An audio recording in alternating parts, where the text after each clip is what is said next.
Hello and welcome to the Shaman's Way. This is your host, Dr. Norman Wilson. I am a shaman, but I am not a Native American. There's a lot going on in our world today. And because of the pandemic, I thought it might be appropriate if I talked about what the shaman does or what the shaman feels in terms of illness. The physical, the mental, and emotional and spiritual realms of the human being are all within the purview of a shamanic healer.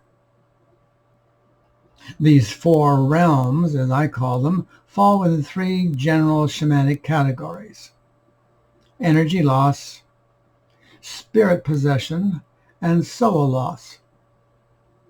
For the shaman, generally speaking, the first area of examination is, however, spiritual rather than the physical. The shamanic question is, what is the cause of the disharmony being experienced by the client? Spiritual disharmony may involve negative spirit possession, or as it is sometimes called, spirit loss.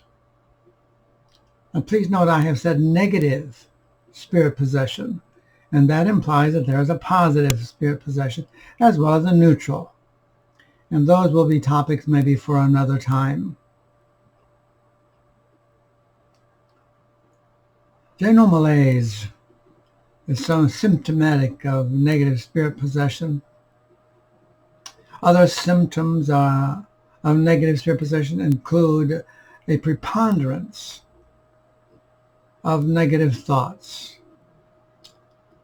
low self-esteem, anger, frustration, a overall continual sadness, and a feeling of lack of energy.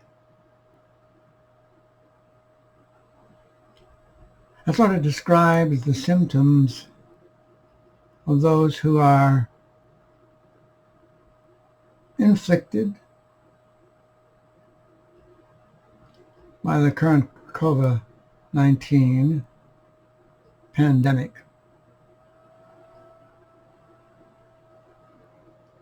Negative spirit possession may show us in any number of ways. We can have a specific pain in a specific part of our bodies. Our hands or our thumbs, a shoulder or a foot, a leg, any number of things. Energy loss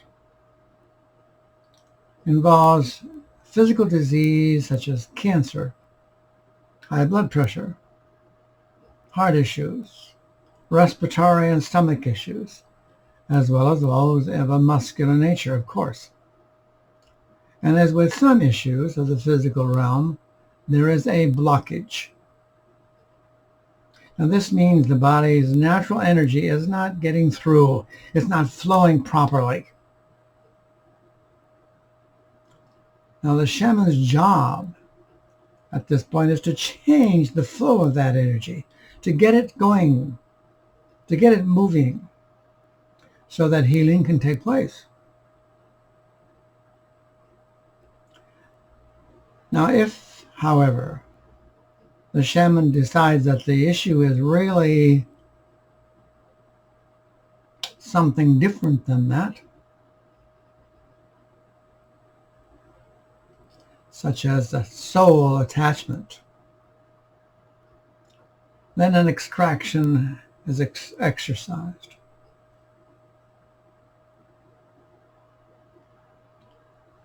And because of the political unrest in the world, the unemployment, the environmental issues that are devastating people around the world, and of course the pandemic, which I mentioned, many people, especially teenagers, are experiencing a high degree of mental and emotional distress, resulting in suicide.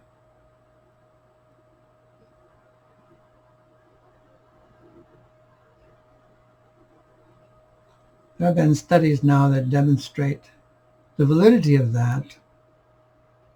One is an article called "In the Increase of Suicide During COVID-19 Pandemic," published in Psychiatric Annals in 2020.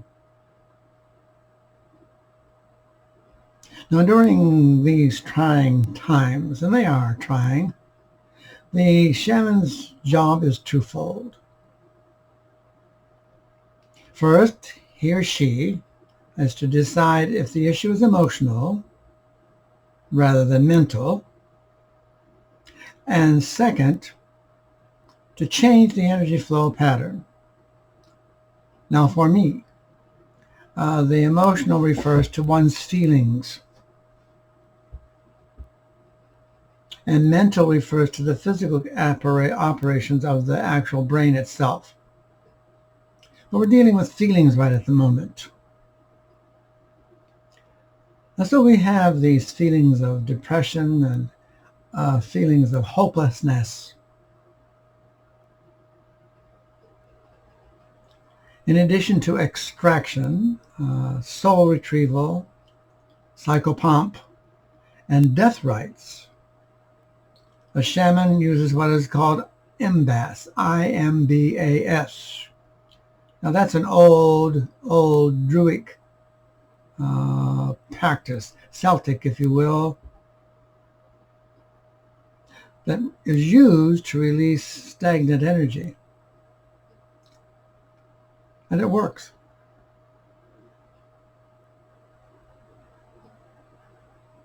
This can be done through the use of sound. Drum is my specialty, and of course flute. Now when I say flute, I am not playing music. I am creating vibration. And of course the use of the hands. So those are just a few things. And then we may use essential oils and crystals.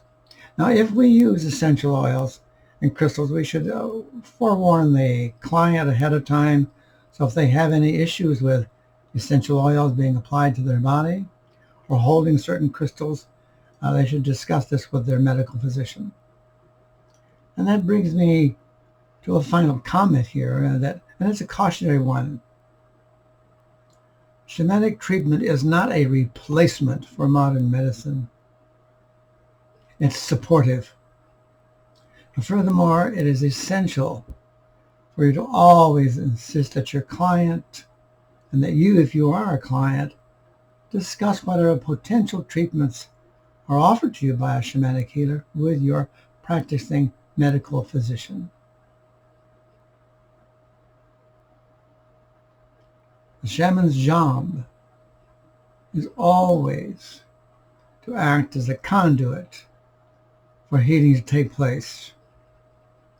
This has been your host, Dr. Norman Wilson. Thank you for listening, and have a good day, will you? Namaste.